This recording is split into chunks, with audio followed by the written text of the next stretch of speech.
Muy buena tarde, tengan todos y todas. Estamos muy contentos en Lernen de contar con su presencia. Recibimos las palabras de bienvenida de quien dirige este innovador proyecto de Lernen Books, Fabricio Tirado.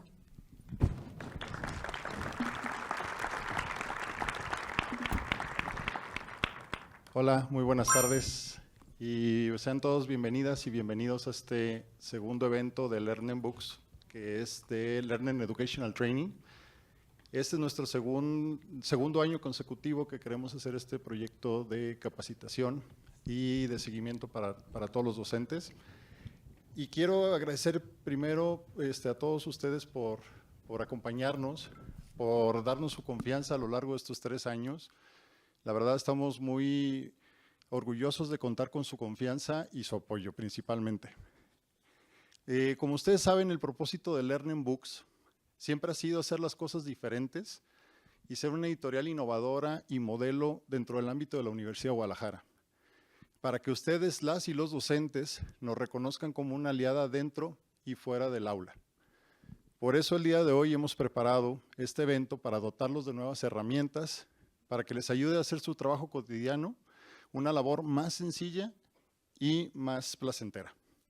Sabemos que puede ser complicado manejar todos los grupos, algunos incluso de distintas materias. Ustedes tienen diversidad de materias en algunos casos y pues sabemos que no es fácil hacer todo el trabajo administrativo, preparar clases, evaluar tareas, exámenes y aparte tienen que malabarear todo esto en su día a día con su vida personal. Entonces ustedes, docentes, realizan una labor inmensa y nosotros como editorial nos sentimos con la responsabilidad y el compromiso de hacer todo lo que esté a nuestro alcance para aligerar esta carga. Sabemos que esta carga que llevan sobre sus hombros, nosotros los podemos ayudar, ya sea con planeaciones, recursos didácticos, plataformas digitales, o bien con este tipo de eventos de capacitación pensados para que ustedes sobresalgan en su trabajo. Buscamos ser un apoyo incondicional y por ello seguiremos generando proyectos académicos que toman en cuenta sus necesidades y sugerencias. Estamos comprometidos con hacer una sinergia con ustedes para brindarle la más alta calidad en todos nuestros libros, capacitaciones y recursos adicionales. Como muestra de ello, el día de hoy contamos con una cartelera de lujo, ya que nos acompaña la maestra Marielena Chan, Fernando Ontiveros y Angélica Saldierna, a quienes agradezco su apertura y entusiasmo. Muchísimas gracias por acompañarnos.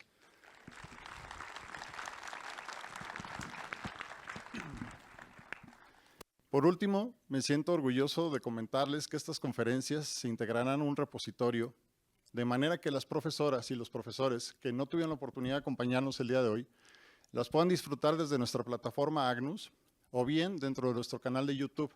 Esto para que sea un referente para todos aquellos que nos puedan seguir en estas redes. Sin más preámbulo, no me queda más que reiterarles mi agradecimiento por su presencia y estoy seguro que estas 3 conferencias serán de su agrado. Muchísimas gracias y bienvenidos a todos. Muchas gracias, Fabricio, por estas palabras. Pues así como muchas de las cosas que dijo Fabricio, los docentes somos como las salamandras, porque nos adaptamos absolutamente a todo.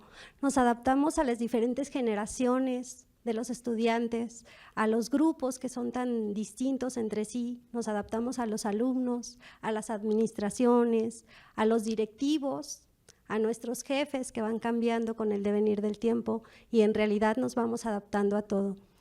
Nos adaptamos al momento histórico que vivimos y prueba de ello fue la pandemia por COVID que ocurrió y nos adaptamos a la educación en línea y a las clases en línea. Y por esta razón es que nuestra primera invitada nos acompaña el día de hoy. Ella que es experta en los ambientes virtuales.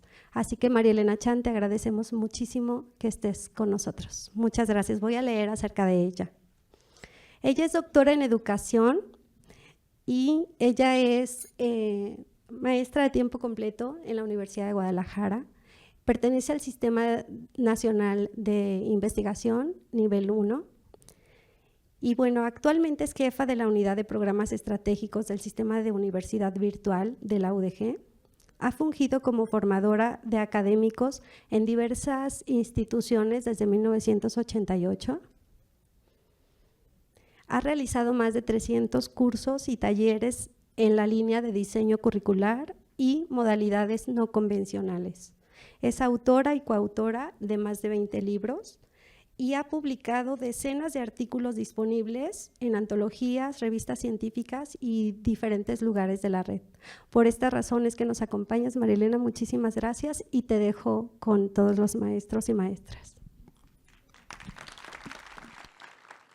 Bueno, es un privilegio estar aquí, poder compartir con ustedes esta tarde y platicar, bueno, de cosas que ustedes saben mejor que yo, justo por el trabajo cotidiano con los jóvenes. Y lo que yo voy a decir tiene que ver con estos descubrimientos o estos hallazgos que hemos venido haciendo, no solo desde la pandemia, yo creo que desde el momento en que hemos empezado a incorporar y en la vida cotidiana, sobre todo lo que son nuestros dispositivos tecnológicos con los que interactuamos y casi ya sin sentirlo, estamos dentro de una cultura digital que ha sido exponencial en muchos sentidos. Entonces, bueno, vamos a platicar sobre estas cuestiones y dado el título tan sugerente, ¿no? que fue, platicamos un poco con eso con Mari Carmen, desde la propuesta que yo hago de cómo nombrarla a esto, me encantó porque es una propuesta justamente desde el equipo de Lernen y creo que trascienden mucho lo que yo hubiera podido pensar, pero me encantó, ¿no? O sea, cuando decimos infinito, ¿qué quiere decir, no? ¿Cómo entendemos lo infinito cuando hablamos de educación? Entonces, miren, yo les voy a pedir, los que quieran hacerlo con su celular, pueden entrar a su explorador y poner menti.com y teclear este código, por favor. Solo van a poner con una palabra que para ustedes sea sinónimo de infinito cuando hablamos de educación, ¿sí? Vamos a dar solo unos segundos.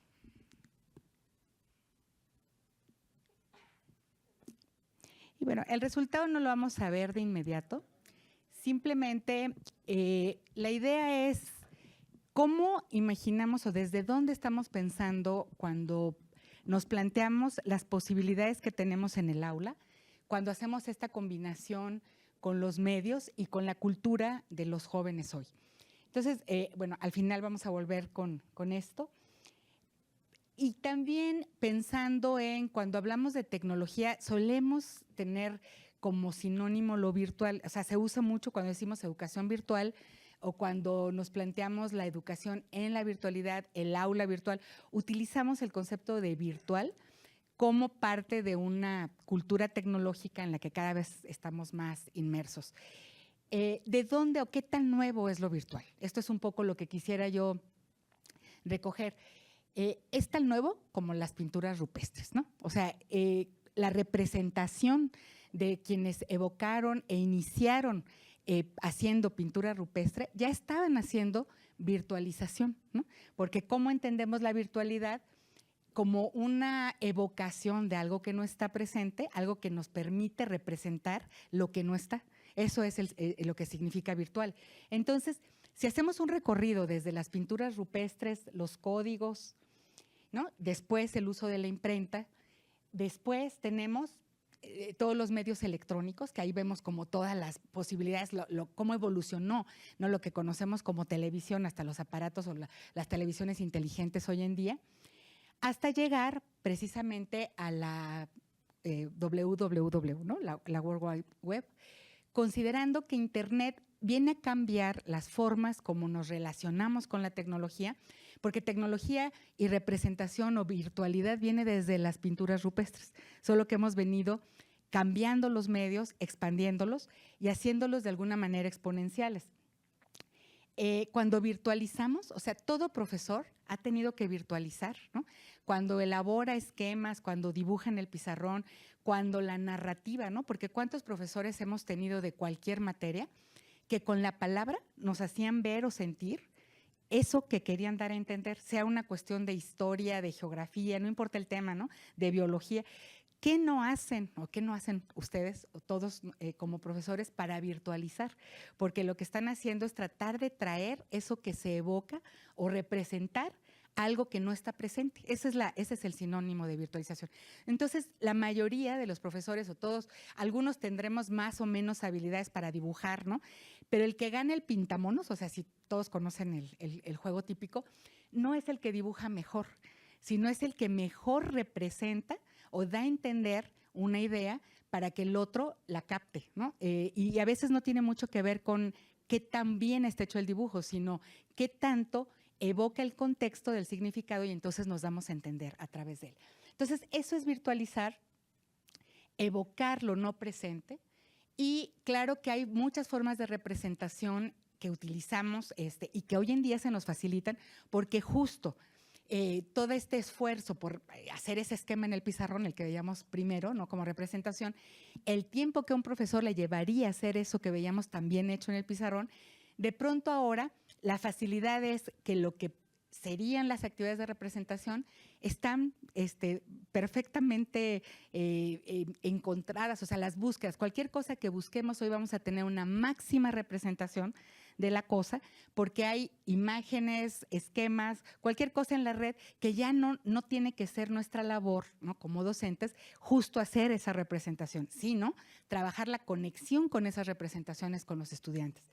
Entonces, cuando estamos planteándonos qué hace el docente o qué es la principal función o de las principales funciones que podemos ver hoy con un docente, tiene que ver con esto que le llamamos como gestionar el ambiente de aprendizaje. El ambiente de aprendizaje es algo que muchas veces estuvo acotado al aula o lo entendíamos como que si nuestro entorno es el aula física, ¿no? Y hay libros, o sea, a mí me encanta un libro muy bonito de Login y Suina, los autores, que trabajan el entorno virtual del preescolar, por ejemplo, y dan a entender muy bien estos 4 espacios. Cuando uno entra a un jardín de niños, identifica perfectamente estos 4 espacios. Dónde habla la maestra, dónde pinta la maestra, o si hay libros, ¿no?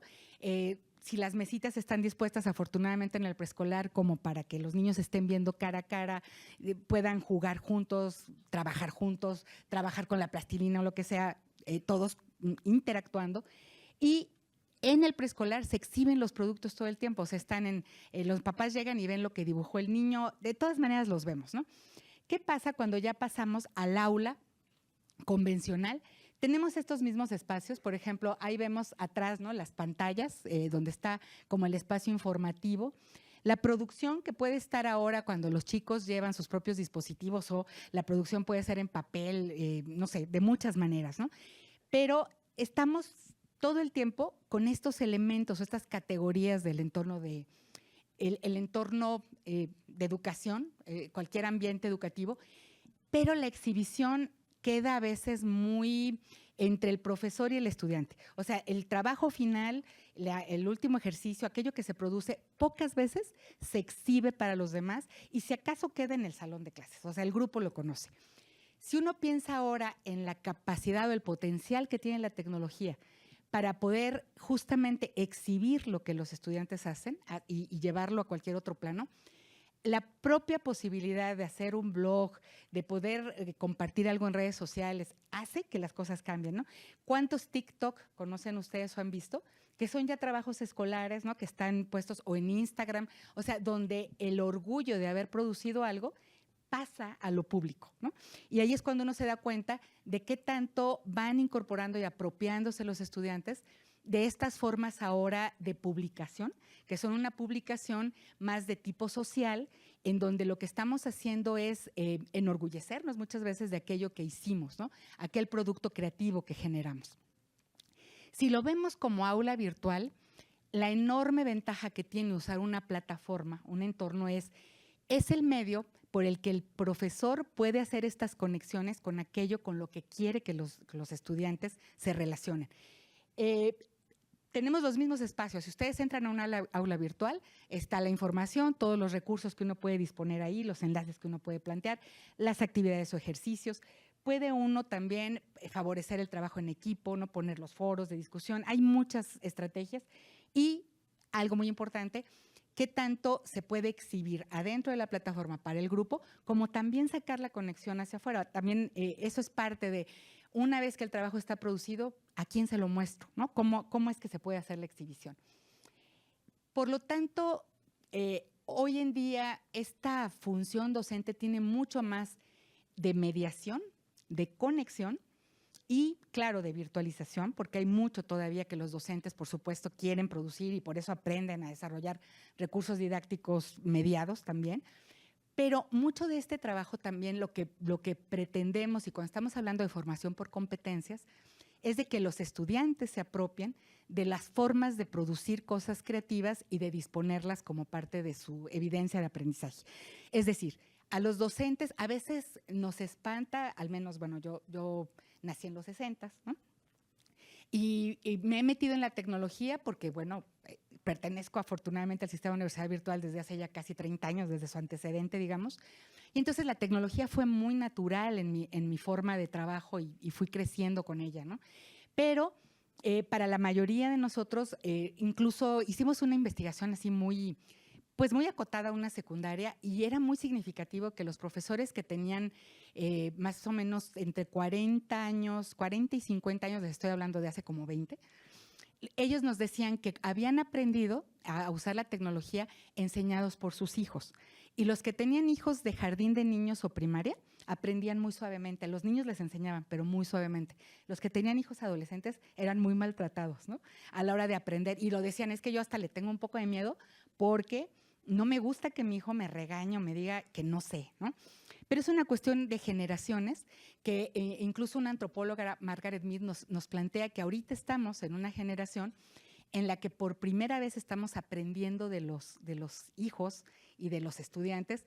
Y yo creo que eso es parte de soltar un poquito y decir, sí, ellos saben producir, ellos saben hacer, que ellos produzcan. La virtualización está más en sus manos y más en nuestras manos la mediación y la conexión, ¿no?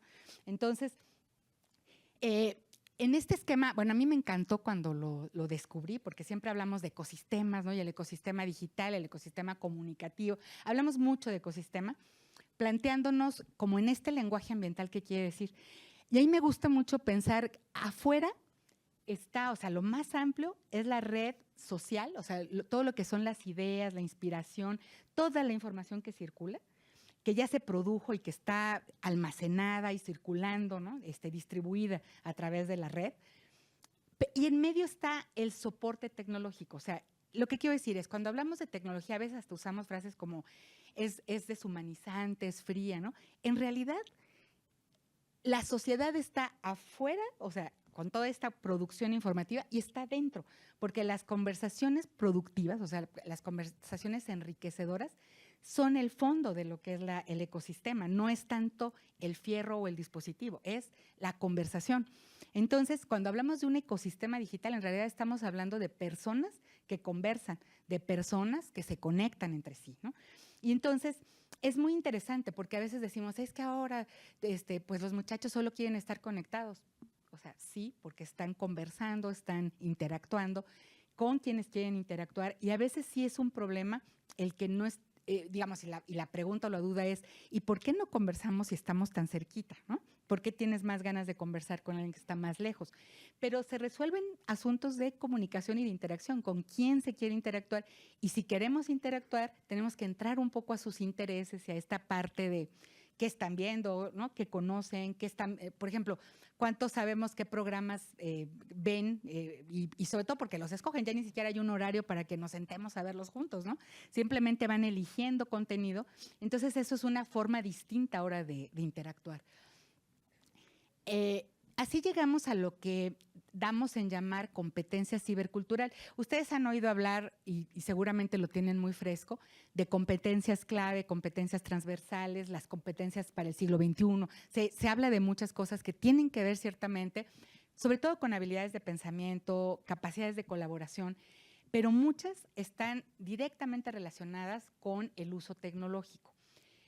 Aunque no lo queramos así, o sea, a veces, la cuestión es que aprendemos a conversar y usamos un lenguaje que tiene mucho que ver con lo que estamos disponiendo como tecnología. Incluso cuántas veces nos hemos cachado decir, ¿no? Y le dije, ¿no? y hacemos así. O sea, ¿por qué? Porque lo tecleamos y le estuve contestando y hasta hacemos el dedito así, ¿no? ¿Por qué? Porque es ahora la manera como estamos acostumbrados a estar conversando y a decir cosas. Entonces, bueno, aquí hay 5. Yo creo que la que tenemos como más presente, supongo, es la gestión de información. O sea, es un curso clave que se les da a los estudiantes, ¿no? Cómo buscar fuentes, cómo validarlas, cómo ver cuáles son confiables, tener seguridad, ¿no? en lo que están entrando y consultando, evitar el copy-paste, ¿no? Como decimos, a ver, no me traslades directo la información y nada más la pegues, que esa sería la primera, ¿no? Lo que es justamente la gestión de la información. Hay que desarrollar la del uso del conocimiento, porque muchas veces los estudiantes, aunque saben hacer una tarea de búsqueda, después saber eso, cómo lo procesan, cómo lo usan, cómo generar algo distinto con esa información que ya encontraron, eso ya no es tan fácil, o sea, esa es una competencia distinta. Comunicarse. O sea, a veces una cosa es decir, otra cosa es dialogar, entender, tratar de interpretar, de escuchar al otro. Entonces son habilidades que también están mediadas ahora, ¿no? Porque hasta no es lo mismo tener una conversación por WhatsApp, incluso un disgusto por WhatsApp, ¿no? Suele ser lo peor, o sea, porque ni estoy viendo tu cara para ver tus emociones, para identificar qué estás sintiendo, qué estás pensando, porque los emoticones no bastan, ¿no? Para poder decir todo lo que queremos decir. Y a veces hay muchos malos entendidos, justo, incluso en la educación virtual, cuando uno contesta o responde a través de los escritos, uno le tiene que poner un poquito, ¿no? Un plus de emoción para poder al otro decirle, me está preocupando, cómo vas, quisiera saber, ¿no? Cómo te sientes, porque uno se olvida y está como, nada más como conversando acerca de la tarea, cuando en el pasillo o ahora sí que en la relación física con otros, sí tenemos otras oportunidades de mostrar las emociones, es diferente. Entonces hay que esforzarse un poco de modo distinto para poder dar a conocer otros elementos de la comunicación. En el caso de la virtualización, bueno, es lo que he estado mencionando más, el hecho de saber generar contenido. Ahora casi cualquier persona sabe tomar fotografía, ponerle señales, eso incluso lo conocemos como realidad aumentada, y a veces son cosas bien sencillas, ¿no? Como eso que hacemos en el teléfono y le ponemos la flechita y le ponemos un poquito de información adicional y mandamos la fotografía o un meme, por ejemplo. Eso es virtualización, ¿no? O sea, cualquier cosa que hacemos en donde añadimos o generamos de un objeto presente algo para que otro que está distante lo pueda ver, pues eso es virtualizar y generar contenido ahora sí que en lo general. Y la inteligencia. O sea, llegar ahí, me parece ahorita vamos a hablar un poquito más de la inteligencia, ¿no? La inteligencia está definida, tanto la inteligencia artificial, tenemos como 2 ramas, creo que muy importantes en esto, entre muchas, pero las que yo quisiera resaltar. La inteligencia artificial, de la que se ha hablado mucho en estos meses, y la inteligencia colectiva, que fue una de las primeras, cuando en los 90s Internet empieza a tener tanta fuerza, se le solicitó a Pierre Levy, un investigador francés, que definiera lo que era la inteligencia colectiva, ¿no? Y él genera una definición, y estaba muy optimista en ese tiempo, como de que gracias a Internet iban a pasar cosas muy buenas cuando la gente empezara a conectar las ideas y a darse cuenta de la realidad y de la veracidad de las cosas, que iba a haber como menos desinformación, porque iba a estar más abierto. Y ha pasado de alguna manera, hay buenos ejemplos de cosas que han sucedido que tienen que ver con que la gente ahora consulta más de una fuente, pero sobre todo se ayuda mucho entre sí. Por ejemplo, el Waze, ¿no? Pues es un ejemplo clásico de inteligencia colectiva. Si yo no le pongo que aquí hay un accidente o que hay un bache, pues el Waze no va a tener la información que tiene porque todo el mundo le estamos metiendo dato, ¿no? Bueno, los que tienen ese afán colaborativo, digamos, ¿no? Entonces, eso es la inteligencia. La inteligencia es cómo juntamos datos que nos permiten tomar decisiones y los hacemos en plataformas donde colectivamente estamos cooperando, ¿no? La inteligencia artificial tiene que ver con eso, sobre todo lo que ahora hay como el chat GPT, que ahorita podríamos hablar un poquito sobre eso, de cómo es tanta la información desplegada y tantas las maneras de procesarla que necesitamos ciertamente a veces utilizar estos sistemas que las van a procesar, que van a elegir y que pueden ser de gran ayuda, como también pueden tener muchos riesgos, ¿no? Eso es lo que también podríamos conversar. Entonces, si nos ponemos y regresamos al asunto de lo infinito, o sea, ¿Qué es lo infinito cuando estamos hablando del uso de tecnología en educación? ¿O cuántas connotaciones le podríamos dar? Una primera cuestión, yo creo que tiene que ver con que hay infinidad de fuentes informativas, lo cual es bueno y es malo, ¿no? Porque puede haber tal variedad que a veces cuesta mucho elegir, y nuestros estudiantes y nosotros mismos no me negarán que cuando uno quiere buscar algo, hasta vamos a escribir un artículo, lo primero que hacemos es Google, ¿no? Y a veces es con lo que nos quedamos, o sea, ya me dio la pista y adelante, ¿no? Rara vez entrar a buscadores más especializados o a centros de documentación especializados. Eso probablemente no es el común, aunque la gente que lo aprende a hacer finalmente tiene que lidiar con esta hipertextualidad que nos va llevando de ventana en ventana, y nos tenemos que hacer muy hábiles para decir con qué me quedo, cómo lo proceso, cómo lo selecciono, cómo lo recorto. Y eso tendría que ver, bueno, eso es infinito, para bien y también para mal, porque a veces puede ser confuso, ¿no? Pero finalmente nos da muchas posibilidades. Luego está el asunto de la infinidad, digamos, conocido como sin límites, o sea, yo lo vería como, justo hablaba de eso con Mari Carmen hace ratito, ¿no? Nunca es lo mismo lo que yo pienso solo que en cuanto empiezo a pensar con los demás. Se multiplican las ideas, es como si, ¿no? De pronto se expandieran, y algo que al principio no sabía o que no había pensado, ya se mejoró, ya se enriqueció porque lo platicamos con los demás, ¿no? Entonces, ese es otro sentido de lo infinito. Todo el tiempo cuando hablamos de trabajo colaborativo, de trabajo en equipo, no el trabajo en equipo en el que cada quien se divide una parte del libro y lo entrega, ¿no? O sea, como que escriben y lo entregan, porque ahí no hay ganancia en el intercambio de las ideas. O sea, finalmente no se multiplican las ideas, simplemente cada quien hace su parte, es como el trabajo individual, nada más que todo pegoteado, ¿no? Eso es, desgraciadamente, la acepción que tenemos del trabajo en equipo muchas veces, ¿no? Sobre todo los muchachos, o sea, nosotros no esperamos que hagan eso, pero eso se hace, ¿no? Incluso en los posgrados, o sea, como que uno se da cuenta de que esa es la forma como aprendimos, ¿no? Y entonces no hay multiplicación de las ideas, no hay diversificación de las ideas, ¿no? Y bueno, obviamente la creatividad tal vez es la palabra más fuerte. ¿Cuántos en la nube, cuando plantearon la palabra, pusieron la palabra creatividad cuando hablaban de infinito? ¿Se les ocurrió a alguien? ¿No? ¿Quién puede decir, a ver, alguna palabra que se les ocurrió? Interminable, ¿no? ¿Qué otras? Capacidad, ¿de acuerdo?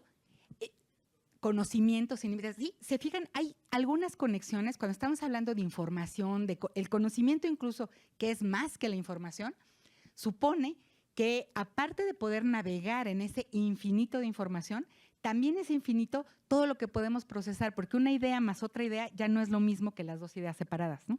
Entonces, bueno, en estas acepciones, lo creativo también tiene que ver con una capacidad humana que aún no puede ser replicada desde el punto de vista de lo que es el aprendizaje de la máquina, porque la máquina puede ver patrones, traer las ideas. La inteligencia artificial puede procesar a una velocidad que impensable, ¿no? Y nos puede generar unas buenas compilaciones, reconocimiento de cosas en 10 segundos, ya lo está planteando. Pero no puede crear algo que no haya estado creado por un ser humano antes. O sea, no puede pensar por sí misma, ni puede generar algo nuevo, completamente nuevo. Nosotros tampoco, porque siempre nos inspiramos en otras cosas, pero la creatividad sigue siendo una cualidad humana, como también el pensamiento complejo, por ejemplo, ¿no? Y la innovación finalmente es eso, ¿no? O sea, cuando nosotros no podemos decirle a la máquina, genérame algo nuevo, va a ser nuevo en la medida en de todo lo que explore y lo que considere que otros han dicho que es nuevo, pero no puede generar algo nuevo por sí misma, ¿no? Entonces, bueno, si nos planteamos cómo ha sido la evolución, o sea, rápidamente, aquí hay algo bien importante que yo consideraría que tendríamos que tener en cuenta los educadores, porque empezó la web cuando más o menos en los 90, ¿no? Mediados de los 90 empezamos a usar correo electrónico y empezamos a huir de internet y casi todos empezamos por usar correo, ¿no? Lo que hacíamos al navegar, y si ustedes recuerdan, pues era explorar información, ver y ver información. Eso era la web, ¿no? Pasamos luego a poder generar contenido e intercambiar, y eso fue la gran novedad. O sea, el hecho de yo también puedo publicar, y eso fue un quiebre para la industria de la música, para la industria del cine. O sea, hay tantas cosas que se han quebrado por esta posibilidad de que todos podemos generar contenido y un poquito más de horizontalidad, ¿no? En la comunicación, que ya no está solo en manos de las enormes empresas productoras de contenido, como las conocíamos en pues, todo el siglo pasado, ¿no?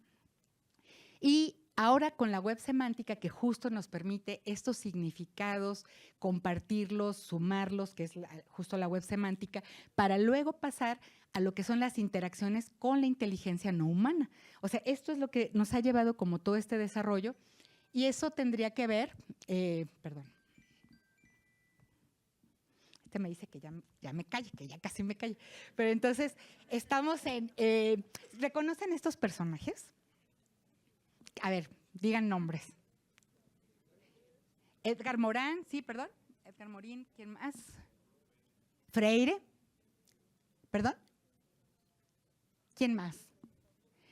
El del mero en medio es súper conocido, a lo mejor no su imagen, pero sí. Empieza con B chica y acaba con I. Vygotsky, ajá, Vygotsky. El de aquí de la derecha, el último, a lo mejor no es tan conocido. ¿Alguien ha oído hablar de Stephen Downes? Él es como de la teoría conectivista, ¿no? Que eso es una teoría del aprendizaje que ya está basada en el terreno totalmente de las redes, o sea, tiene todo el lenguaje de la tecnología. Y digamos que lo que tienen en común todos estos personajes, arriba está Freinet, que tampoco es tan conocido, aunque por los pedagogos, ciertamente él es del principios del siglo pasado, o sea, finales del siglo XIX, principios del XX. Y Freinet, a mí me gusta mucho mencionarlo, tiene mucho en común con todos el asunto de la comunicación. Freinet era tartamudo. Y un maestro de principios del siglo pasado tartamudo tenía serios problemas, porque cómo se expresaba, cómo podía trabajar con los estudiantes expositivamente, que era el modelo, si él no podía hablar bien. Entonces a él se le ocurrió usar una prensa doméstica y poner a los estudiantes a hacer boletines, y eso fue el gran cambio, ¿no? Porque él no tenía que explicar nada, era como que ustedes investiguen, ahora trabajen con esto, hacían sus boletines. Él salió finalmente expulsado de Francia porque era un momento político muy álgido de la Primera Guerra Mundial, pero los chicos empezaron a circular información interesante acerca de todo lo que estaba pasando. Y entonces, bueno, finalmente él no le fue bien, como a Freire en su momento.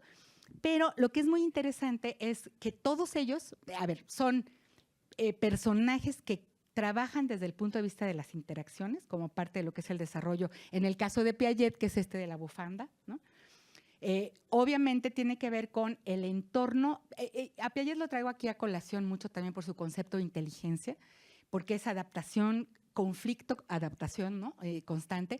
Entonces, todos tienen en común que creen en el entorno, ¿no? Creen en las interacciones. Cada teoría de ellos se basa en eso, en interacciones. Y cualquiera de ellos, le tocó a Freire ver tecnología, ¿no? A él sí le tocó todavía ya explorar y saber qué. A Stephen Downes, pues es su mero mole, ¿no? Toda su teoría se desarrolla ya sobre la tecnología. Edgar Morán tiene más de 100 años, pero tiene una visión muy interesante del cómputo, ¿no? Entonces, tienen en común estas cuestiones. Entonces, bueno, si vamos, bueno, aquí están los nombres.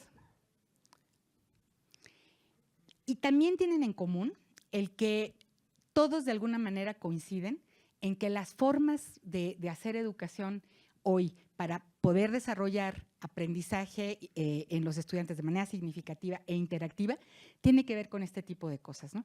Si nosotros ponemos problemas, retos, desafíos, el que se elaboren productos creativos mediáticamente, es interesantísimo, ¿no? Yo recuerdo uno de mis últimos grupos en licenciatura, después volví a dar en licenciatura, pero hace, digamos, unos 10 años, a mí me costaba mucho trabajo eso de que lean y ahora vamos a discutir el texto, ¿no? Y me acuerdo que alguna vez me desesperé de que nadie hablaba y a mí me daba la impresión que no habían leído y mi sospecha era esa, ¿no? Ni leyeron, ni entendieron, ni quieren participar. Entonces ya faltaban muy pocos minutos para terminar la clase y les dije, miren, invéntense de cualquier manera cómo, háganlo, les dije, como, vamos a hacer como guiñol con dedos, ¿verdad? Y ustedes graben en un video de 2 o 3 minutos lo que entendieron de la lectura. Y váyanse por ahí, háganlo y me lo mandan. Pero yo ya un poco así como decepcionada. No saben las cosas que hicieron, ¿no? Me impresionó tanto que pudieron armar con sus deditos así, cada quien cosas distintas. Unos se encerraron en el baño, otros se fueron al jardín. Hicieron cosas muy distintas, pero todos habían leído. Pero la forma de sacarlo no era esta forma de, a ver, cada quien diga qué entendió, ¿no? O sea, sacaron otras cosas mucho más interesantes. Entonces, bueno, yo creo que esa es las metodologías típicas. Y si volvemos a esto, lo que queremos decir es, las habilidades son muy distintas. Cuando estamos pidiendo tareas del tipo, busquen, no sé, información sobre el sistema planetario, ¿no? O busquen información sobre el cambio climático. Pues bueno, son habilidades de búsqueda, de recuperación de información y si acaso de redacción de eso que encontraron. Pero si vamos viendo, van subiendo, se van sumando, ¿no? Y se van haciendo más complejas las habilidades que se requieren. De modo que cuando ya empezamos a usar la web, punto 2, que ya implica generar contenido, ya no me conformo con que busquen información y me la traigan. O sea, necesitaría yo que hagan algo más, que produzcan algo, que puedan comunicarlo, expresarlo, ¿no? Lo mismo cuando estamos hablando ya de habilidades de colaboración con la web semántica, de entender que no se trata solo de darle like a las cosas, ¿no? Sino de entrar en conversaciones. ¿Cuántos grupos en Facebook hay de ciencia hechos por jóvenes, ¿no? O ahora en Instagram, por supuesto, o en TikTok, cosa todavía más interesante porque hay muchas páginas así, ¿no? Que ya son creadores los muchachos de cosas en las que quieren hablar de los temas que les son de interés. Y por último, por supuesto, en el momento en que estamos hablando ya de inteligencia, de comunicarnos con la inteligencia artificial, las habilidades crecen. ¿Por qué? Porque a veces hemos estado entendiendo como que usar, por ejemplo, el ChatGPT va a ser peor, porque entonces ya los trabajos se los va a hacer la máquina, ¿no? Aquí es donde entra, yo lo pongo un poco como un salto, ¿no? Como que estamos subiendo la altura del salto. Si antes pedíamos cosas a buscar, ¿no? Información a buscar en la red, ahora lo que necesito que dominen es qué quiero saber desde esa pregunta, o sea, qué información es la que quiero buscar, cómo lo tengo que preguntar, porque no, digo, no, ¿cuántos, levanten la mano quienes han usado ChatGPT? Se dan cuenta, y que, o sea, son muchos aquí en el auditorio, se dan cuenta, ¿cuántas veces les ha contestado lo que querían? ¿Siempre? No siempre. ¿Por qué? Porque uno tiene que aprender a dialogar con la máquina, entender cómo es la comparación que se quiere hacer, o si es una comparación, una clasificación. O sea, ¿qué habilidad cognitiva le estoy pidiendo desde dónde a la máquina, ¿no? ¿Qué condiciones y criterios le tengo que poner, ¿no? ¿Cómo lo voy a formular? Entonces, son tareas infinitamente más complejas para que los estudiantes realmente le saquen provecho. Tienen que aprender a pensar distinto y a dialogar con la máquina, ¿no? Eso, francamente, usado a favor del desarrollo cognitivo, tiene un potencial que no imaginamos en este momento, ¿no? Entonces, bueno, habrá que empezar por nosotros, ¿no? Yo hago ensayos y ensayos y digo, a ver, ¿cuándo me contesta realmente lo que quiero? Porque lo que quiero es eso, saber cómo es que piensa la máquina, ¿no? Cómo me anticipo a cómo piensa la máquina. Y eso tiene un montón de ventajas en el aprendizaje. Entonces, bueno, creo que yo cerraría con esto. O sea, estamos ante un momento en el que utilizar las plataformas, los entornos, identificar todos los recursos que tenemos, pero sobre todo el desarrollo de estas habilidades, que creo que lo tenemos muy claro ya en el bachillerato, el hecho de que justo el bachillerato está para desarrollarlas, ¿no? O sea, todo lo que tiene que ver con las habilidades de pensamiento, las habilidades de comunicación. ¿Qué queremos? Pues seres así, ¿no? Independientes, creativos, colaboradores, prosumidores, querría decir, no son tan consumidores como son gente que también pone contenido en la red, no solo lo consume, ¿no? Entonces, bueno, con esto creo que yo diría, tal vez la pregunta es esa, ¿no? ¿Qué capacidades estoy desarrollando desde esta perspectiva de lo infinito? Porque no tenemos límites, o sea, afortunadamente, yo digo que Sócrates hubiera sido feliz con esto, Vygotsky hubiera sido feliz, cualquiera de ellos, si hubieran podido utilizar la tecnología, ¿cómo lo hubieran hecho? Y hay un montón de estrategias didácticas que se pueden basar, cualquiera de estos y más, por supuesto, la creatividad que ustedes mismos tienen, nos lleva a desarrollar todas estas posibilidades. Muchísimas gracias. Mil gracias, María Elena, por tener el honor de escucharte y compartirnos toda esta información que seguro nos hará mucha falta y complemento. Ahora les voy a pedir que por el tiempo tan reducido que tenemos, solamente para una pregunta, si alguien se quiere animar, si levanta la mano el que gane, con mucho gusto van mis compañeros de un lugar o de otro.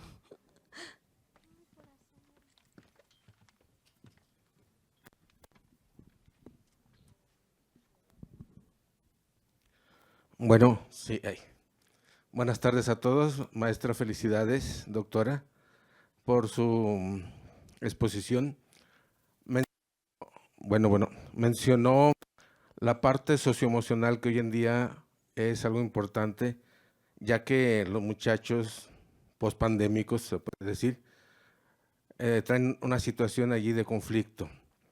Una de ellas es la apatía, y esa apatía nos trae pereza, y apatía y pereza para el aprendizaje. En una aula infinita o virtual, ¿cómo se le hace para no luchar, sino más bien las herramientas que debe de tener el docente para motivar al alumno? Muchas gracias. Y perdón, maestro José Hugo Contreras Orozco, para servirle. Muchas gracias, maestro José. Bueno, es una pregunta muy interesante y que tiene que ver, es cierto, o sea, la pandemia dejó muchos impactos de muchos tipos. En el caso de la virtualidad, creo que para muchos estudiantes fue hasta traumático, por así decirlo, el que tuvieran que pasar horas frente a una pantalla cuando la cultura digital de todos nosotros, o sea, no solo de los jóvenes, ahora podemos elegir qué queremos ver, a qué horas lo queremos ver, por cuánto tiempo lo queremos ver. Y fue completamente forzado para docentes y para estudiantes el tener que estar dando clases como si fuera un aula convencional, pero ¿no? Frente a la pantalla, tomando lista, o sea, haciendo una serie de cosas que no tienen que ver con la real educación a distancia, digamos, ¿no? O en línea, que tiene otros métodos, otras formas. Entonces, hubo mucha confusión en ese sentido y muchos quedaron vacunados, por así decirlo, ¿no? Hicimos un pequeño estudio y lo acoto a esta pregunta, en el que les preguntamos a los muchachos muchas cosas de cómo vivieron esta cuestión de la pandemia y la tecnología, pero me llamaron la atención, bueno, una en particular, ¿no? Estudiantes de primer año de carrera, o sea, recién salidos de bachillerato, dijeron, la pregunta era, ¿cuáles de tus capacidades crees que desaprovechan los docentes cuando están dando clases utilizando tecnología? Y la respuesta con frecuencia más alta de un estudio de alrededor de 500 estudiantes era, desaprovechan la creatividad que tenemos, ¿no? O sea, no piden cosas interesantes, no piden cosas que me desafíen, no piden cosas que me reten, ¿no? Esa fue la constante. Entonces, se sentían o se sienten muchas veces como que lo que dejamos de trabajo son cosas que se esperan y que se copian del libro o se bajan de internet o lo que sea, y que las respuestas están ya dadas. No hay creatividad para darlas. A mí eso me resonó mucho, ¿no? Es decir, ellos esperarían desafíos a su creatividad. Entonces, me parece que ahí parte de la apatía que viene que creo que sí se exacerbó, puede tener mucho que ver con aquello que le solicitamos hacer, ¿no? Y cómo, o sea, cómo se lo solicitamos hacer. Yo ahí lo dejaría, la verdad es que no hay respuesta fácil, pero afortunadamente vamos a seguir viendo estos temas en las 2 próximas conferencias y creo que ahí se podrá profundizar. Muchísimas gracias. No, al contrario. Gracias. La despedimos con un gran aplauso.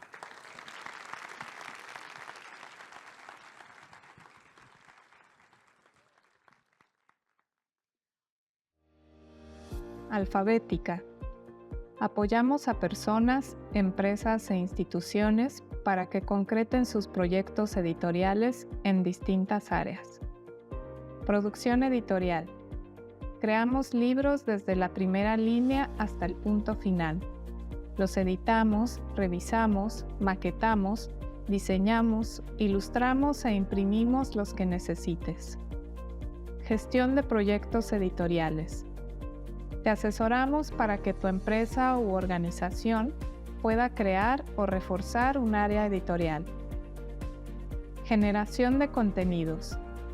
Redactamos, revisamos y editamos tus ideas para volverlas publicidad, material informativo, artículo académico, divulgativo o texto con valor literario. Distribución. Nos encargamos de que tu libro llegue a sus lectores, usando los canales físicos y digitales y las estrategias más adecuadas para cada publicación. Somos un equipo de profesionales especializados en el mundo del libro. Editores, diseñadores editoriales, correctores, redactores, revisores técnicos, ilustradores, impresores y distribuidores. Acércate a nosotros y cotiza tu proyecto editorial. Alfabética. Libros de todas las tallas, para todos los gustos.